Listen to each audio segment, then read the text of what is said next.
മുഖത്തോട് മുഖം നോക്കിയിരിക്കുന്ന രണ്ട് വെജ് റെസ്റ്റോറൻറ്റുകൾ, ശരവണാസും പത്മ കഫേയും. രണ്ടിടത്തും നല്ല തിരക്കാണ്. പഴയ പേരിനോടുള്ള ഒരു ഇഷ്ടം കൊണ്ട് ഞാൻ പത്മ കഫേയിലാണ് കയറിയത്. പതിവില്ലാതെ ഇടിയപ്പം ഓർഡർ ചെയ്തു.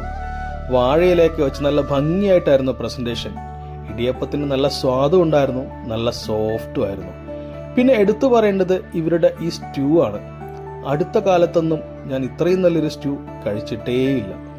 പിന്നെ കൂട്ടുകാരൻ കഴിച്ചത് പൂരി മസാലയാണ്, അവനും ഹാപ്പി. കോഫിയും അടിപൊളിയായിരുന്നു കേട്ടോ. പിന്നെ ഒരു വെറൈറ്റിക്ക് വേണ്ടിയിട്ട് ഞാനൊരു വെള്ളയപ്പം പറഞ്ഞു. അല്പം പുളി ഉണ്ടായിരുന്നെങ്കിലും സംഭവം കൊള്ളാമായിരുന്നു. ഈ പത്മ കഫേ നടത്തുന്നത് NSS ആണ്. അവർക്ക് കൊട്ടാരക്കരയിലും പന്തളത്തും അടൂരും ആലുവയിലും ഒക്കെ റെസ്റ്റോറൻറ്റ്സ് ഉണ്ട്. അപ്പോൾ നിങ്ങൾ MC റോഡ് വഴി പോവുകയാണെങ്കിൽ ചങ്ങനാശ്ശേരി പെരുന്നയിലുള്ള ഈ വെജ് റെസ്റ്റോറൻറ്റ് തീർച്ചയായിട്ടും ഒന്ന് ട്രൈ ചെയ്യണം, ഇഷ്ടപ്പെടും. അപ്പം ശരി.